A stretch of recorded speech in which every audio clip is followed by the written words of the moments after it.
All right. Welcome to the Union Payroll webinar on Tuesday, July 27th. We have been doing these Tuesday webinars this summer just to sort of refresh our listeners and ourselves, frankly, on some of the COVID-related programs that have been ongoing, but also there have been some other sort of adjacent topics that have come up during these webinars, and this one came up last week, and so now we decided that this week we would do a deeper dive. So if you were on last week's webinar, we welcome you back, and hopefully we will be able to answer the questions that went unanswered last week. As usual, we would love for you to submit questions using the Q&A section as opposed to the chat. And with me today, oh my gosh, Kevin, you were supposed to do the intro. I'm sorry, I just started talking. It is no fun. It is no problem at all. I'm just and back together. I know we have the original 4 people back today. We have myself, Kevin Wilson, Angie, and Tracy. And so I totally forgot that Kevin was supposed to do the intro. And actually, Kevin, you were on that webinar last week, and I wasn't. So hopefully, I was speaking correctly. Oh, 100%. I don't know that I could have done a better job. So thanks for taking that off my to-do list, and I'm way of progress here. Okay. All right. Well, let's dive in. So our topic today is the Fair Labor and Standards Act, which is the FLSA. And that is the act that governs minimum wage, overtime pay, record keeping, employment standards for minors in the private sector and in federal, state, and local governments. It's also the minimum wage, as you know, is $7.25 per hour at the federal level, which is effective in place since 2009. The act also governs the overtime pay rate, which cannot be less than 1 1/2 times the regular rate of pay after 40 hours of work in a work week. But your state that you operate in may also have its own minimum wage laws, which means that whatever is higher applies. So, for instance, in Virginia, the hourly minimum wage increased to $9.50 beginning in May of this year. That'll increase to $11 on January 1st of next year, and then to $12 on January 1st in 2023. So in Virginia, this will supersede the federal rate. So the FLSA is a big umbrella around a lot of things that affect you and your employees. It's also one of the areas that employers can get into trouble in if they're not paying attention. So we wanted to decode some of this today and hopefully be able to answer some more of your questions. I'm going to give you a fair warning. There's a lot of text coming your way on these slides, so bear with us. We're going to try and read through them in a timely fashion, and then you both post these on our website by the close of business today. It is being recorded too, so. It's being recorded. Okay, so I'm going to ask Angie to walk through this one because, like I said, this is a very important act that affects all of you guys. So why should you care about FLSA? Employers that do not comply with the applicable wage and hours laws can face potentially significant legal and financial liability. Wage and hour claims are some of the most costliest to employers because they can face both federal and many state laws and can provide for collective or class actions on behalf of multiple plaintiffs, back wages, damages, interest, and attorney's fees, so it can be quite costly. Reduce the risk of legal and financial exposure by auditing your practices.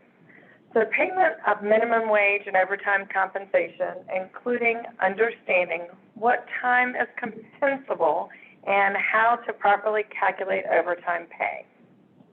Proper classifications of workers as exempt or non-exempt employees, independent contractors, interns, trainees, or volunteers. Restrictions on the use of child labor. Right, so you really want to make sure you understand these sections. And if I'm not mistaken, you have the salary test coming up in a minute that will help with that. And also on the Circular E, they have an independent contractor test on there as well. Okay.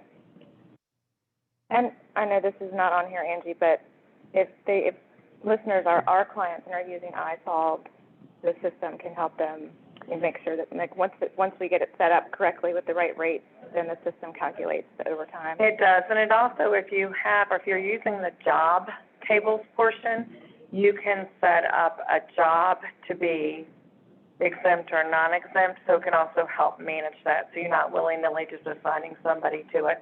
That whole table can help with that. Okay. Yep. But whether or not they're exempt or non-exempt, the system is not going to know. Yeah. So we're going to help you make that decision today. You're going to want to make sure that you have the employment categories set up properly, full-time versus part-time, and also, whether they're independent contractors. The system can help, but it cannot do it unless everything's filled out properly. Right. Yep. So do you want to walk through these next basic terms?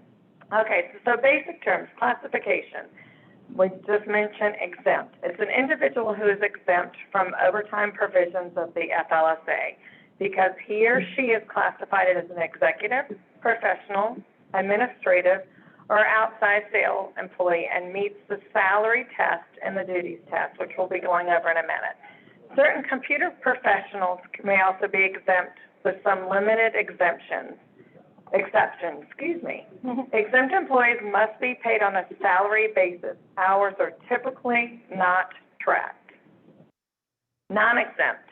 And an individual who is not exempt from overtime provisions of the FLSA and therefore entitled to overtime pay for all hours worked beyond 40 in a work week, as well as many state overtime provisions. Non-exempt employees may be paid on salary, hourly, or other basis. So again, non-exempt can be salary, but you are to pay them overtime. So for compensation, salaried, an individual who receives the same salary from week to week regardless of how many hours he or she works. Exempt employees must be paid on a salary basis as discussed above. Non-exempt employees may be paid on a salary basis for a fixed number of hours or under the fluctuating work week method. So that a salaried non-exempt employees must still receive overtime in accordance with federal and state laws. So if I'm salaried non-exempt, you can still pay me my 40 hours at a salary rate, but anything over 40 does need to be calculated at the overtime rate. Hourly, an individual who receives an hourly wage for work performed. Generally, such individuals, because of the method of payment, are classified as non-exempt and are subject to overtime provisions of the FLSA. Exempt computer professionals may also be paid on an hourly basis, as could those exempt under professional exemptions, such as teachers, lawyers, doctors, and still remain their exempt status. Well, this is very dry law. We'll go into a lot of these terms in a subsequent slide. Thank you, Angie. You're welcome. Okay. So we mentioned the two tests to determine whether or not somebody can be exempt from overtime. And don't quote me on this, but I think that overtime wage and hour claims are one of the most common claims that come into the Department of Labor. So that's an area that people, whether they know it or not, can make mistakes. Employers can make mistakes, and so this is very important. So the first test to determine whether or not someone can be exempt from overtime is the salary test. So this one's pretty straightforward. The employee must earn at least $684 a week or $35,568 annually, and this was changed as of January 1st, 2020. It used to be around $450 or so a week, and they bumped that up. So if you have old information, this now supersedes that. Quote-unquote computer employees, they have to come up with a better name for these people. Computer employees must be compensated either on a salary or fee basis at a rate not less than $684 per week, or if compensated on an hourly basis at a rate not less than $27.53 an hour. We're going to go more into computer employees in a minute because there's lots of different types of people who work with computers for different reasons, and some of them can be exempt and some can't, so bear with me. Okay, highly compensated employees performing office or non-manual work and are paid total annual compensation of $107,432 or more, which must include at least $684 per week paid on a salary or fee basis, are exempt from the FLSA if they customarily and regularly perform at least one of the duties of an exempt executive, administrative, or professional employee identified in the standards test, which we're going to go through in a second. Other exceptions to the minimum salary requirement include outside sales employees, teachers, doctors, lawyers, business owners, administrative employees in educational establishments, employees in American Samoa, and motion picture production industry employees. I don't know why that is, but if you employ any of those people, well, we can research it further. But anyway, that's what the law says. Okay.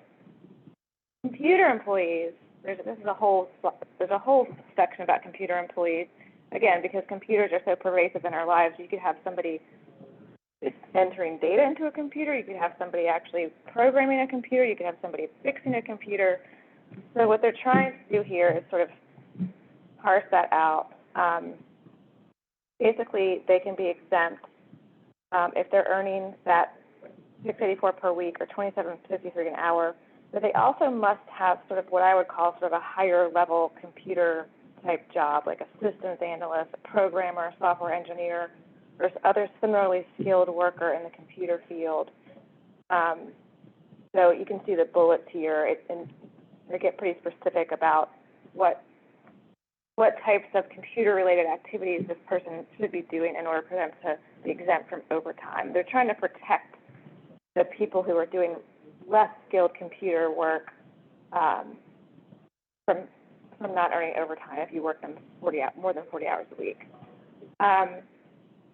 So here at the bottom, it says the computer employee exemption does not include employees engaged in the manufacture or repair of computer hardware and related equipment. Employees whose work is highly dependent upon or facilitated by the use of computers and computer software programs, like engineers, drafters, and others skilled in computer-aided design software, but who are not primarily engaged in computer systems analysis and programming or other similarly skilled computer-related occupations identified above, are also not exempt under the computer employee exemption. So if you have employees who fall into these categories and you need help kind of deciding if they can be exempt or not, I would start with this information, and this is all pulled from the Department of Labor's website, and then speak with an HR professional or an attorney to see if, because I know this can get very confusing, and a lot of people wear different hats in their position, and so we want to make sure that you err on the side of caution. It's always best to, if you're unsure and you can afford it, it's always best to code someone as non-exempt. And then just, if you don't want to pay any overtime, just make sure you monitor their hours. Okay, so the first test to determine if someone's exempt is the salary test. The second is way more complicated, and that's the duties test. So an employee who meets the salary test is exempt only if they also perform exempt job duties. So they have to pass those tests. These FLSA exemptions are limited to employees who perform relatively high-level work. Whether the duties of a particular job qualify as exempt depends on what they are. Job titles or position descriptions are of limited usefulness in this determination. A secretary is still a secretary, even if he or she is called an administrative assistant, and the chief executive officer is still the CEO, even if he or she is called a janitor. I did not write that sentence, and to this day I can't figure it out. So that's from the DOL people. So that's, in any case, what they're trying to say is that just because Angie Trapp might have a position title that sounds like it should be exempt, you really have to look at how she actually spends her time. So it is the actual job task that must be evaluated along with how the particular job task, quote unquote, fit into the employer's overall operation. There are three typical categories of exempt job duties called executive, professional, and administrative. Okay, so we're gonna discuss executive, professional, and administrative. These are terms that were part of the original act, and they're very generic. And we all know that the world has changed, and positions and job duties have changed. So we're going to do our best to have this be something that's relative to your org chart. All right, so executive is pretty straightforward. Job duties for executives, typically they supervise 2 or more other employees. They also have management as the primary duty of their position, and then they have genuine input into the job status of other employees, such as hiring, firing, promotions, or assignments. The supervision must be a regular part of the employee's job and must be of other employees. Supervision of non-employees does not meet the standard. The 2 employees requirement may be met by supervising 2 full-time employees or the equivalent number of part-time employees. Quote-unquote, mere supervision is not sufficient. In addition, the supervisory employee must have, quote, management as the primary duty of the job. The FLSA regulations contain a list of typical management duties, and these include, and you can see here, sort of in the same vein as what we just said in the top of the slide, interviewing, selecting, and training employees, setting rates of pay and hours of work, maintaining production or sales records beyond the merely clerical, appraising productivity, handling employee grievances or complaints, disciplining employees, determining techniques, planning the work, apportioning work among employees, determining types of equipment to be used, planning budgets for work, monitoring work for legal or regulatory compliance, providing for safety and security of the workplace. This is not an exhaustive list, and the way that I read this law is that they don't have to be doing all of these bullets. They need to be doing at least one, preferably more than one, for them to qualify as an executive position and therefore be exempt from overtime. Okay, more on the executive. This one you thought you were This done. slide is going to kill me. Determining whether an employee has management as the primary duty of the position requires case-by-case evaluation. A, quote, rule of thumb is to determine if the employee is, quote, in charge of a department or subdivision of the enterprise. A subdivision could be a shift.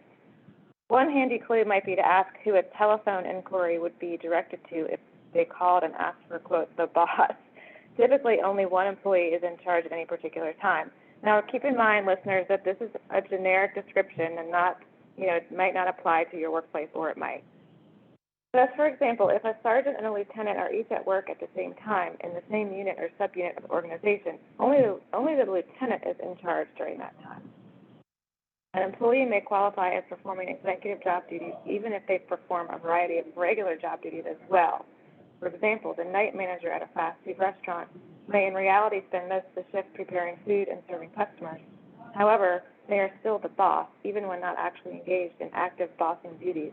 In the event that some executive decisions are required, they are there to make them, and that is sufficient.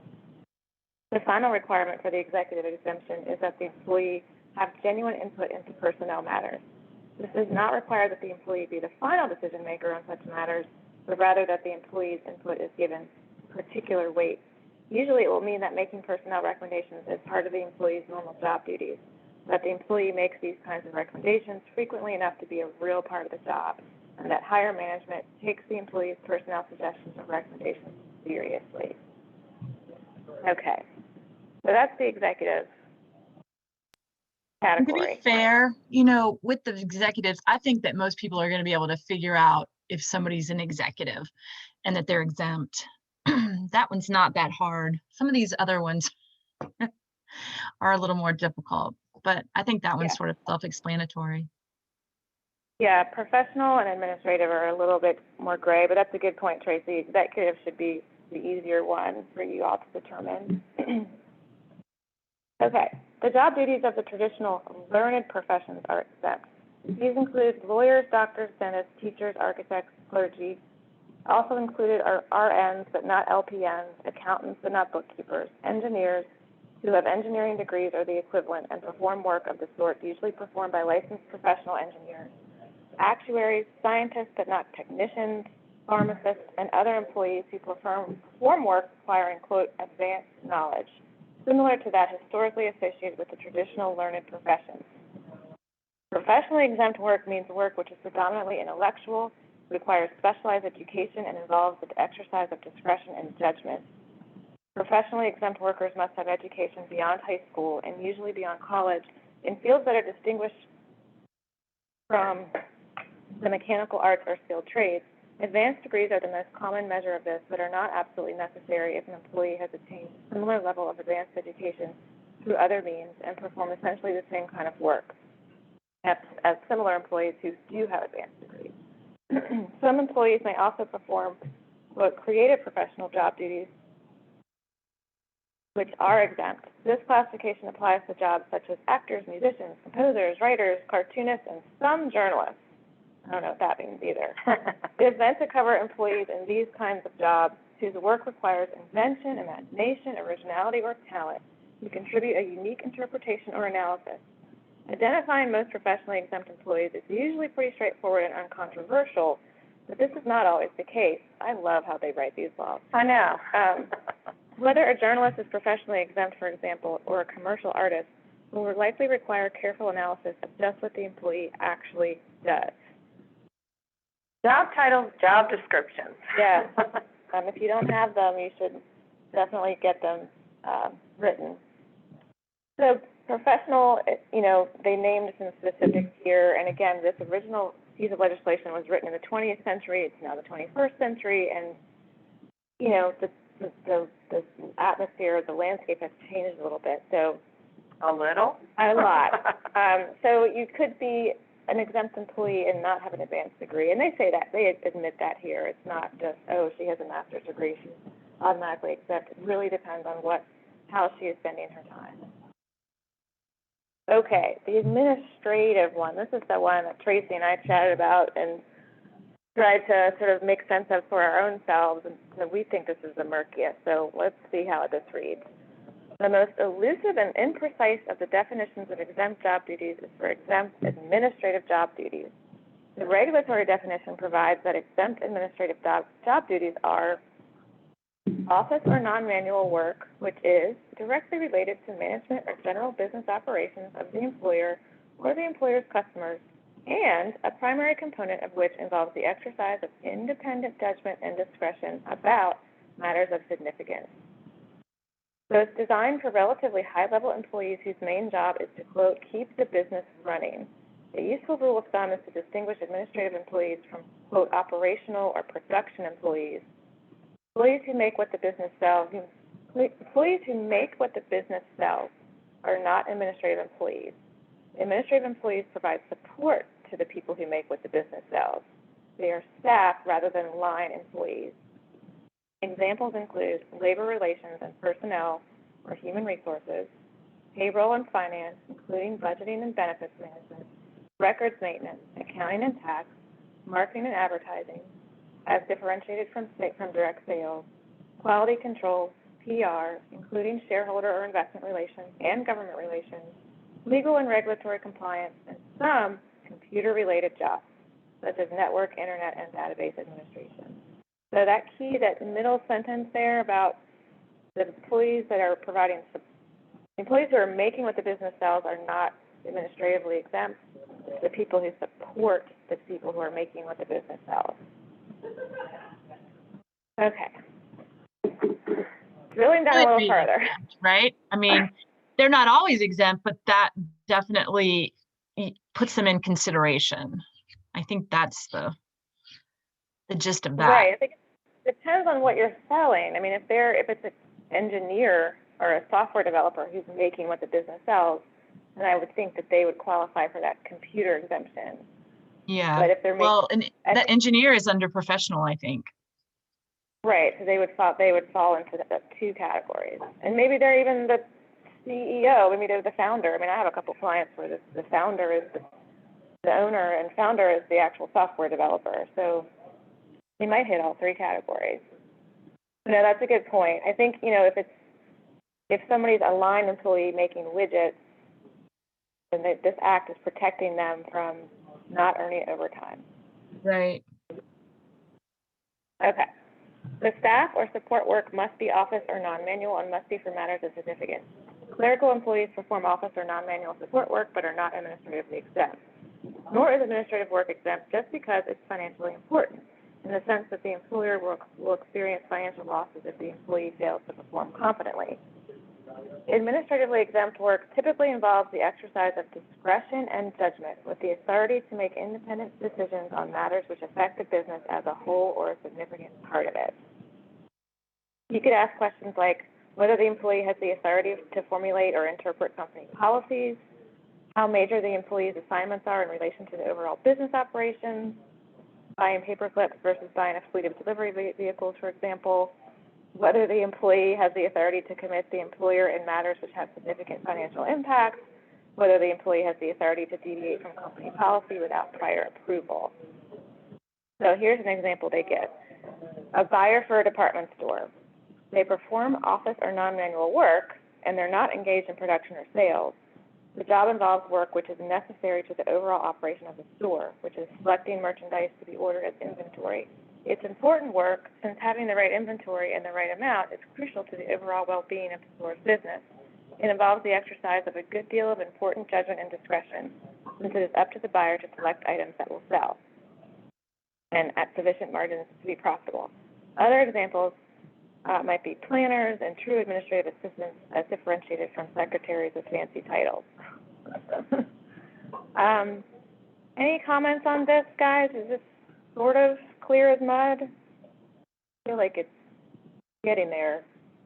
It's a lot of information. I think I'd rather have more information than not enough and be more wishy-washy. This gives you a lot. Discretion and judgment is the key, seems to be the key to the entire exemption discussion, whether they're administrative, executive, or professional. Oh my goodness, one more slide on this. Okay. Merely clerical work may be administrative, but it is not exempt. Most secretaries, for example, may accurately be said to be performing administrative work, but their jobs are not usually exempt. Similarly, filing, filling out forms, or preparing routine reports, answering phones, making travel arrangements, working on help desks, and similar jobs are not likely to be high-level enough to be administratively exempt. Many clerical workers do, in fact, exercise some discretion and judgment in their job. However, to count the exercise of judgment and discretion must be about matters of considerable importance to the operation of the enterprise as a whole. That can be a fine line, I feel like. Routinely ordering supplies and even selecting which vendor to buy supplies from is not likely to be considered high enough to qualify the employee for administratively exempt status, unless they're ordering that fleet of vehicles, like we mentioned on the earlier slide. There is no, quote, bright line. Some secretaries may indeed be high-level, administratively exempt employees. For example, the secretary to the CEO who really does, quote, run his life. Oh, my gosh. I need to change some pronouns on this slide. Yeah, why is it got to be a man? I don't know. Okay, I need to, sorry, guys. I didn't go through this with my HR hat on. While some employees with fancy titles, e.g. administrative assistant, may really be performing non-exempt clerical duties. Whew, I hope that makes some sense, even if it's somewhat offensive. The whole point of this is to make sure that employers like you guys aren't taking advantage of your employees if you're working them more than 40 hours a week. It's designed to protect the employee. And if you have everybody, if you're going from exempt to non-exempt, like I said earlier, that's the most risk-averse option if you can't figure it out. But then you'll just need, from a budget standpoint, you need to see about, how many hours a week this person does need to work in order to get the job done. If it's over 40, then you need to pay them overtime and account for that in your budget.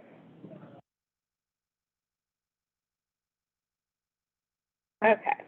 So if the employee seems to pass both the salary test and the preliminary exemption criteria review, then a thorough job analysis of the duties actually performed by each employee may be necessary. So here are some handy tips. You can definitely review the minimum qualifications established for the job, including education level, on-the-job training and experience. Take a look at your org chart. Review job descriptions and related documentations and maybe something from the interview process. Or any sort of other certification criteria that they submitted when they applied for the job. Confirm with managers that the duties and qualifications of the employee are accurate. Conduct workflow reviews. Where does this position fall in the workflow and what role does it play? And gather prior performance reviews which document duties and responsibilities. If If little is known regarding the history of a position or it has been inadequately documented, which happens a lot, an employer should consider conducting a review of the position to bring it up to date. Recommended activities may include direct job duty observation, work function or work breakdown analysis, group or peer review of occupants sharing the classification, job banding and job progression plans, and analysis of any other metrics that are available. So basically what we're saying here is, and this sounds like a big project, and depending on the size and complexity of your company, you might want to do it in small chunks, maybe by department, and just there are various ways to analyze what people do all day, what they should be doing. We know that COVID has perhaps shaken up your staff and maybe changed the roles and responsibilities. So now might be a really great time to take a look at the positions that you have and what people are actually doing and whether or not they should be exempt or not exempt. Okay, so just a quick reminder, in order to be exempt from overtime, they must pass both the salary test and the duties test. Don't just go on job titles to determine their exemption status. So Leslie, we have a question out there. It's about it's executive assistant. So it says, what if an executive assistant who makes $52,000 a year has to work 1 extra hour overtime, and her boss denies paying her that 1 extra hour? This is illegal, correct? 1 extra hour overtime per week? So if I work, per year has to work 1 extra hour, which is considered, which in this she's saying is considered overtime. Yes. Depends on how wouldn't that depend on how they're classified? I mean, if they're right now classified as exempt, then no. Well, again, you'd have to look at the duties. Yep. And don't just go by the title, but if she or he follows along with the duties and isn't exempt, then yes, that is overtime. But if he or she follows along and is more of, makes those big decisions for the company, that kind of thing. They said she's non-exempt, or So, he. Yeah, So, non-exempt, technically paid hourly. and yes, you would have to give them overtime. Yep. Or don't have them work the extra hour. But yeah, I mean, technically she or he could file a claim. You're welcome. You're welcome. I apologize for any background noise, you guys. We have a sales team that's walking around making noise. That's what we get for doing this in the I office. know. Okay. All right, I think I'm going to pass over to Tracy now. All If right, you're good with that. sure, no problem. Thank you. So this is just overtime reminders. Non-exempt employees, like the one we just saw in the chat there, must receive overtime pay for hours worked over 40 hours. And that's per work week. You can't, you have to look at each week, even if you're paid bi-weekly. If you worked, 35 hours this week and 45 next week, they're not allowed to add those together and make 80 hours. Each week is considered separately, and it is based on that 40 hours per work week. And it has to be at a rate that's not less than 1 1/2 times the regular rate of pay. Now, that regular rate of pay is the employee's hourly rate plus other non-overtime wages paid or allocated to that work week. So think commissions, bonuses, or hazard pay, minus any applicable federal exclusions like gifts or reimbursements for travel expenses, holiday pay, PTO, sick leave, and other paid time off. And then what you're going to do is divide that by the total number of hours worked in that work week. Now that is, that's the fair labor way to do it. Now in our state, we're not doing it that way. That's not going to be divided by the total number of hours worked in that work week. In Virginia, it's just going to be the 40 hours flat out. No matter if your employee worked 52 hours or 60 hours in a week, it's going to be divided by 40, and then that's how they're going to get the regular rate of pay. So you really need to check with your state to determine if they're just going with the FSLA or they have their own rules on how many hours are actually going to be divided into that amount of wages paid. So, And like Tracy, if I could ahead. interject for just a second, sorry. And we're going to go into the Virginia overtime laws in just a second, but for those of you who are based in Virginia, that new calculation, which again we'll go through in a second, is for non-exempt salaried employees, right, Tracy? Right, exactly. Well, that's what I was talking about at the top. It says non-exempt employees. So Right. I just want to remind them that's what we're talking about. yeah, the regular rate of pay, like if someone is paid hourly, usually that's easy to do. It's these non-exempt salaried employees that create a little bit of, murkiness in the water. But this is the way it is supposed to be done. So at the bottom it says some states have overtime laws, aka Virginia, in cases where the employee is subject to both the state and the federal overtime laws. The employee is entitled to the overtime according to the higher standard, just like it would be for rate of pay. We have the federal minimum wage is that $7.25, but in Virginia, we're already paying our people more than that. And I think most states are as well. So you just need to figure out what your state laws are. Okay, so an employer may opt to pay a non-exempt employee on a salary basis instead of an hourly wage, and such an arrangement is typically advantageous only for the employee. So remember that if you have somebody who's non-exempt, you have to track their hours. So whether they're hourly or their salary, if they fall under that non-exempt status, then you have to track their hours. So in some environments where overtime is very rare and the timekeeping is very simple, a salary may be administratively easier. However, employers should not make the false assumption that paying a salary means an employee does not have to keep, an employee does not have to keep records of actual hours worked. So you're still going to have to monitor these people. If they're working through lunch, if they're coming in early or they're staying late, you're going to have to track those hours. Even very small amounts of overtime hours and unauthorized overtime must be tracked and compensated for all non-exempt employees. Okay, so the FSLA also talked a little bit about the fluctuating work week. So let's just go over that here. Under the fluctuating work week method, the non-exempt salaried employee receives a set weekly salary no matter how many hours they work, plus additional overtime pay when they work more than 40 hours in one work week. In other words, the employee's weekly salary does not change whether the employee works 30 hours, 40 hours, or more. In weeks when the employee works more than 40 hours, the employee receives additional overtime pay for each hour of work over 40.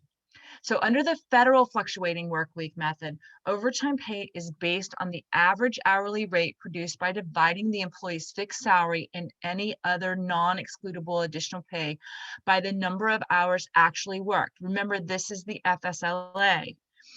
In a specific work week. The average hourly rate will change from week to week depending on how many hours the employee actually worked. The employee then receives at least an additional 0.5 times that rate for each hour worked beyond 40 in the work week. So some states have changed this calculation, including Virginia. This is the math for the FLSA. No, Fair Labor Standards Act, yeah. A non-exempt salaried employee that makes $1,000 a week and worked 50 hours that week would have a regular rate of $20 per hour, which is 1,000 divided by 50. And thus all the overtime would be paid to that employee at $30 an hour. So that's 1.5 times 20. So here you see that the straight time earning is going to be 1,000 and then the overtime earning is going to be 300. So that's a total earnings of $1,300.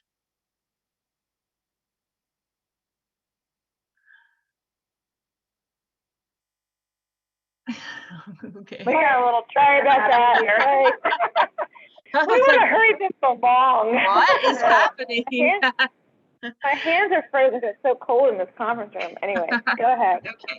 So other things you want to consider. So you want to review your state's wage and hour laws for the states in which the organization operates to ensure there's no conflict with state laws. Because we have a lot of clients who have franchises or locations in lots of different states, even if you just have one or two, you definitely want to review your state wage and hour laws. You want to capture the payroll costs and budgetary needs and evaluate whether costs and budgetary considerations will be best met by raising incumbent salaries to retain exempt status, provided the duties test is met, budgeting for overtime costs, or hiring additional staff to eliminate the need for overtime. So, that's a big deal, because when you start having to pay overtime on a consistent basis, it's really time to evaluate whether or not you should be adding in more head count. Because, for every hour that you are putting towards overtime, that's 1.5 times the salary. And not to mention that you're burning out the employees that you have if you're doing that on a consistent basis. Ensure your HRIS systems are updated to accurately reflect employees' exempt and non-exempt classifications, and review and honor collective bargaining agreements where possible. Leslie, you want to add something to that? Yeah, I mean, it can be a big project if you are, like I said, if you're a large or complex organization. If you're one of our clients, or certainly any payroll company can help with that number 3 there to make sure that the technology knows exactly what to do. And of course, if anyone's under contract or has a collective bargaining agreement, you would definitely need to take a look at that. A lot of times, it's really best practice for you to actually say in the offer letter that the position is non-exempt or exempt, so that the employee understands, because a lot of employees don't understand what the difference is. Mm-hmm. So if you have an offer letter and you go through this process, definitely update the offer letter template to include that classification. Well, I think the job description really needs to be, very clear on how it's meeting those exempt and non-exempt criteria. I think that's good for just across the board, because then you have, other people within your organization who could be reading that, and they'll understand why that's exempt or non-exempt. So Right. Yeah, the duties really help when they're listed in there. Yeah, and I think also too, it's good to, so basically exempt employees you don't track their hours, and the assumption is they're going to get the job done in a 40-hour work week, but if they go over 40 hours, they still make the same salary. It's basically, you're putting a lot more trust in them to do the work, and that's why the sort of discretion, judgment, management, impact, those are all the litmus tests for someone to not earn overtime. It's not a judgment about how important the job is, whether someone's non-exempt or exempt. That's not necessarily what we're saying here. It's more of a, if Angie works 50 hours a week, if she needs 50 hours a week to get her job done and she's exempt, then that's how much it takes. And she knows that going into it. She can plan accordingly with her life. Okay, so Tracy, do you want to talk about Virginia? sure. So this began on 7/1 of 2021, and Virginia employers with non-exempt salaried employees will be subject to a new state overtime pay requirement. Previously, Virginia had just been content to rely on the overtime pay requirements of the Federal Fair Labor Standards Act. So as of July 1, this is the way it has to be calculated for overtime. So you're going to take the employee's total weekly compensation, and remember what that all includes. That includes their bonuses and their commissions, hazard pay, plus their regular salary. And you're going to divide by 40, regardless if they worked 50, 60, whatever, 42 hours, it doesn't matter. It's going to be divided by 40, and that's going to be their regular rate of pay. So again, regardless of how many hours the employee actually worked that week. So that's the big difference between the Virginia Overtime Wage Act and the Fair Labor Standards Act. So this is what it would look like for our previous example. Remember, we have that employee who makes $1,000 per week, and they worked 50 hours that week. So as of July 1st, what you're going to do is take that 1,000 and divide by 40. and you're going to get $25 as the regular rate of pay. So when you multiply that by 1.5, you're going to get that $37.50. Now they're going to get their straight time earnings of 1,000, but their overtime earnings are going to be $375. So this employee is actually entitled to another $75 as opposed to the amount that they got under the FLSA. Which can add up over time for sure. Oh, Okay. yeah, especially if you have a lot of employees that you're making work overtime or having them work overtime. Sorry, so there's a question down here. It says, in the new VOWA law, rate of pay calculation, the same for regular, non-salaried, hourly employees? Yes, because they already have their rate of pay, so it didn't change for them. It's just the non-exempt salaried employees. Right, so it's just so for our regular, non-exempt hourly employees, you still divide it by the number of hours worked, actually worked. For non-exempt salary. For an hourly person, it's already by hour, so we don't have to worry about it. Yeah. So in our system, Angie, that's something that we can set up for them if they have, how do they? It's called blended overtime, and yes, it can be set up. It can be more complicated if it's a biweekly company, and it also can be set up. It depends on if they use time and attendance or not. So the answer to that is yes and no, but we can get it set. So if they're biweekly, we have to set it a little different than if they're weekly, also too with semi, because it's your pay week is different than your overtime week, so we have to work through all of that. So the short answer is yes, we can help. Okay.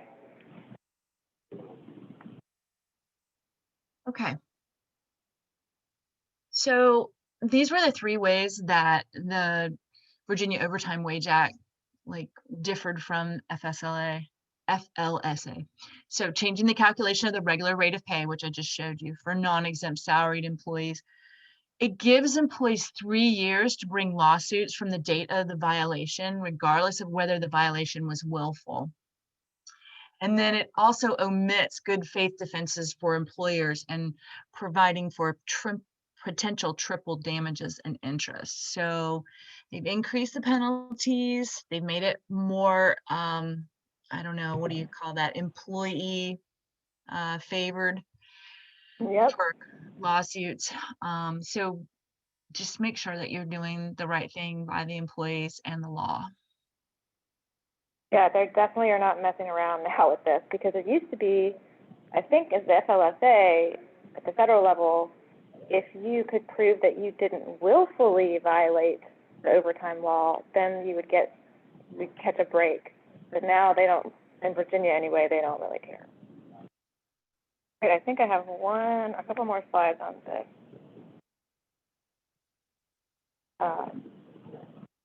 All right, Yeah. so under FSLA, suits must be filed within 2 years or within 3 years if the employee can prove that the violation was willful. Under the VOWA, all employees have 3 years to file suit regardless of whether or not it was willful. Employees can recover back wages for that 3-year period. Which can be very costly. Yep. All right, so if employers mistakenly classify employees as exempt, which, that does happen from the FLSA overtime requirements, these misclassified exempt employees who are really non-exempt often work regular on-the-clock hours in excess of the FLSA overtime threshold, as well as I can't say it. I Help can me never out. say that word either. Well, it's off the clock out. Off hours.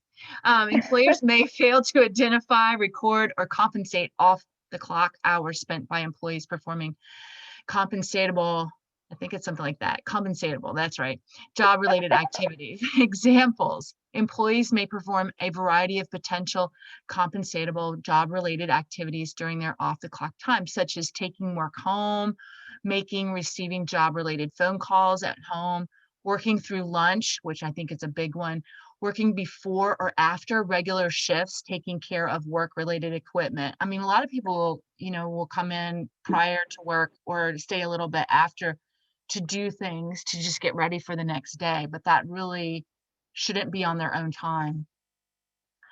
Employers may fail to include wage augments such as longevity pay when calculating an employee's overtime rate. Yeah, so I think we have a question here too about related. But yeah, I mean, that's a really good point. A lot of people don't just clock in and clock out and then they're done. They're on the, on the phone, on a business call, in the car, on the way to pick up their children. And so you could, if you have somebody classified as exempt, and they truly are, meet the salary and duties test, that's fine. That's their decision to do that. But if they're non-exempt, then they could file a claim, potentially have a claim against you if you're not paying them for that time. Now, of course, you can say, I have a client who expressly say in their employee handbooks and in their onboarding discussions, like, you have to clock out at 5, you cannot stay after. But where it can get tricky is if you give them a job to perform and they say to you, and the deadline is today at 5, and they say they have a really good reason for not meeting that deadline, then you're going to have to figure out what you're going to do. If they're just goofing off and not getting it done, then obviously that's a performance issue and you focus on that. But if the job, if you as their manager or the owner is giving them something that just cannot be done by 5 o'clock, then you need to figure out how, then let's extend the deadline, or let's divide the job up among 2 employees, use other resources. Okay, so I went back and looked at some of the questions that came in last week, and that I think the team might not have had the information on. So we're going to go back and answer those. How about, you know what, Kevin, if you're still with us, since I stole your intro, and I stole thunder, and Andy's been reading the other questions, would you like to read this slide? Yes, I would love to. All right, so we are looking at questions from last week. All right, so first off, question, are we required to track hours for exempt employees? The answer here being no, you're not required to do that. All right, so has Dominion Payroll already set up new earnings codes to reflect these changes? Yes and no. Leslie, you want to elaborate on that? Actually, I'm going to kick it to Tracy to elaborate on that. Okay.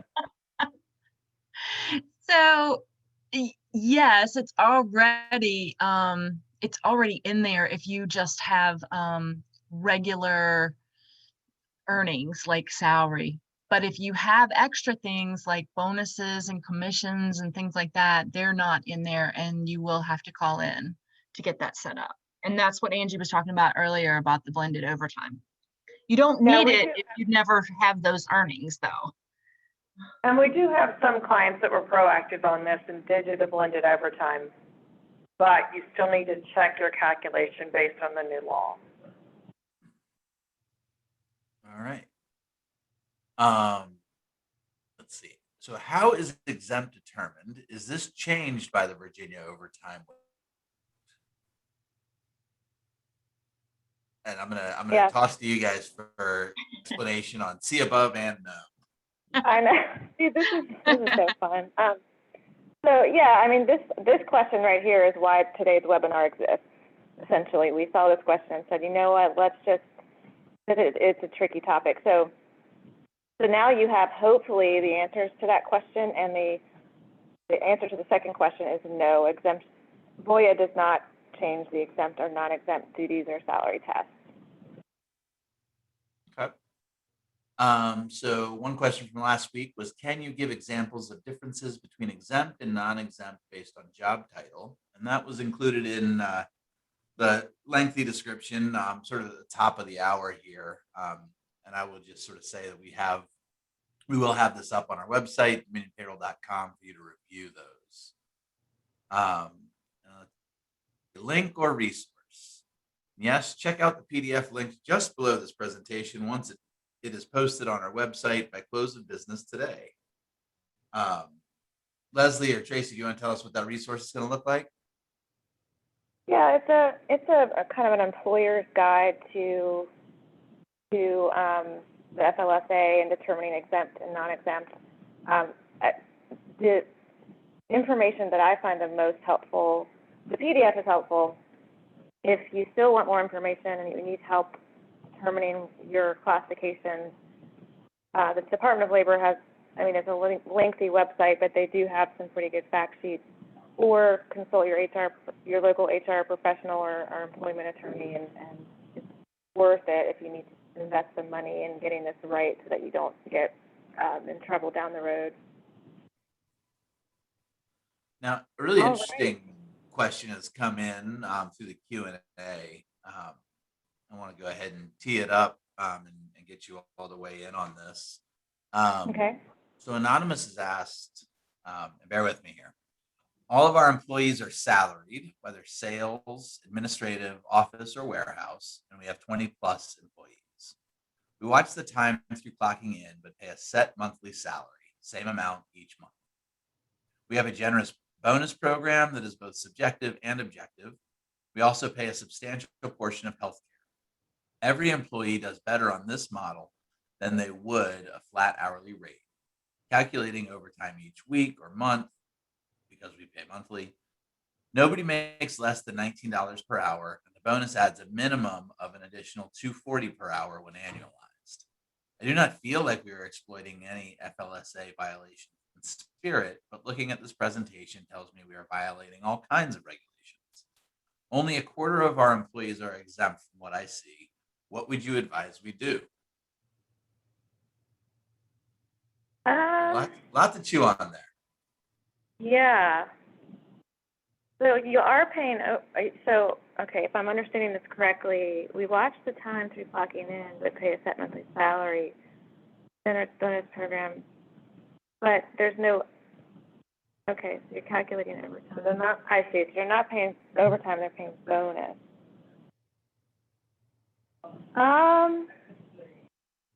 Yeah, so I would worry about the folks that are, again, like sort of the line employees who are making the widgets or whatever your product is, driving the forklifts or, I'm glad that you found a model that seems to fit with everybody and make everybody happy, but I would talk to somebody about those particular employees that are probably should be non-exempt hourly. But I don't know, I would need more specifics to go on it. If you want, you can email us at questions@dominionpayroll.com and we can try to help that way. Or if you have an employment attorney or an HR contact of your own, they can help. Tracy, do you have anything to add on that? Or Kevin or Angie? I'm concerned about, it's like the tracking. If somebody were to come in, from DOL or whoever monitors all that, I'm not sure how you would be able to prove that you were doing right by your employees. But what it also sounds like to me is that based on what they're doing, it pays them more than it would if they paid the overtime. So that's how they're covering themselves. Right. Again, it would have to be something I'd have to dig into and make sure there's not that one person that if they paid the overtime, it would be better, and that one person could be the one that would file the claim. So it would have to be something we'd dig into. Yeah, and I don't know, I didn't come across any language in the Act or any interpretive materials that said you can, in lieu of overtime, you can reframe it as a bonus. I don't know, I honestly don't know if that's possible. Well, and my point was, if I'm making more by them not paying me overtime, I'm not going to file a claim, Right, because they're paying me more. But is it legal? right. That's the right. question. Exactly. So we really have to take a look at the setup, and because you have that one person that would make 50 cents more if you paid them that overtime. Right. And then they're going to be the squeaky wheel.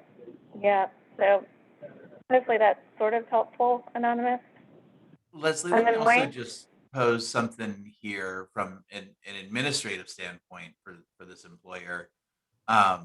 I mean, they could classify folks as non-exempt salary, right? And then it just becomes an administrative issue of saying, these are your shifts. Like, we're going to get the work done within 40 hours. So overtime would technically be monitored and available, except it becomes an administrative issue and say all the work is going to happen in 40 hours, right? Yeah, that's true. You could classify them as non-exempt, and then you would just need to, and I don't know if this is possible for your particular organization, but to monitor their hours and make sure that everyone clocks out at 40. Well, and if they're using our clocking system, we can run potential overtime reports. Say it's Wednesday or Thursday, we could run a report and it could flag if somebody was going to potentially be in overtime. And we can also do automatic lunch, right? And schedule, so there's options there. Okay. Yeah, that's a good point, Kevin.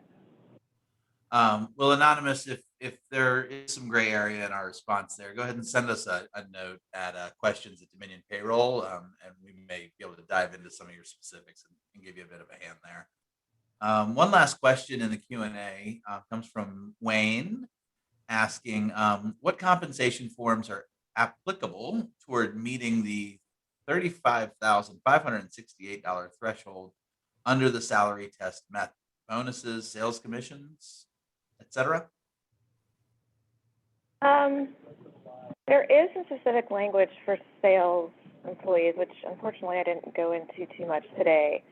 I believe the outside sales folks do count their commissions toward the salary test.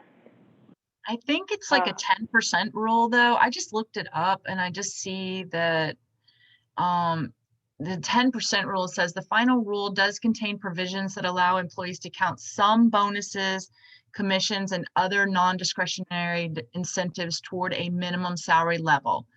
Up to 10% of the minimum salary can be bonuses and incentive payments, including commissions. Okay, thank you, Tracy.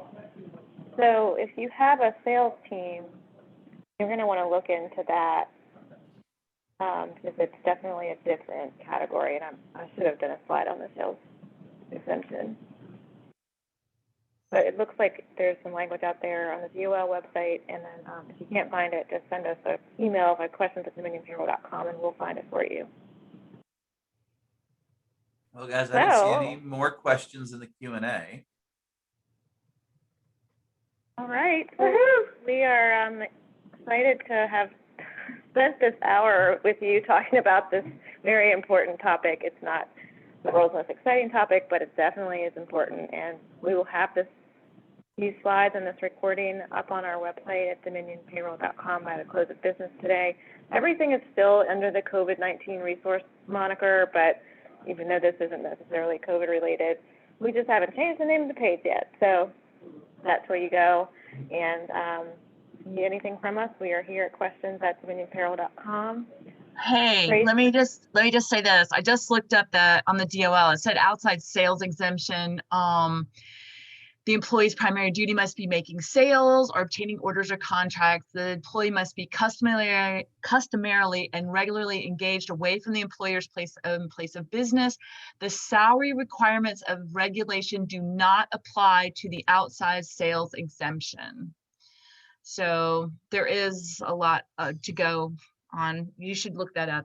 I just found that on the that's on the DOL. That's like their fact sheet. Okay. I could put it in the chat. Good idea. And we have another Tuesday webinar next week it's a tax. Yep, it's called Tax Talk, Understanding Your 941. So if you have questions about the 941 and what you're looking at when you go out there to look at them, because second quarter 941s have been posted, we're going to be breaking it down and going line by line, what you'll see on those, on each line, what to expect there. And it's really informative, especially if credits, because a lot of people don't understand what's the refundable portion, what's the non-refundable portion. And that's what we'll be unpacking. Awesome. And in the following week, if I could give it a shameless plug this far in advance, we'll be doing an HR Matters on Wednesday, the 11th at 11 a.m. Regarding masks and vaccinations in the workplace. I know this is a topic that nobody wants to talk about ever again, and we've done webinars on it, but things keep popping back up, at least for my clients, and so I thought I would revisit the current rules and regs and best practices around vaccinations and unvaccinated employees in your workplace and what you can and can't say and ask and do and all that good stuff. So we'll be back. I'll be back on the 11th with that, and then next week it'll be the tax talk. All right. Well, thank you, everybody. Appreciate teamwork today, and we will see you guys next time. Have a good afternoon. Thanks, Leslie. Bye, guys.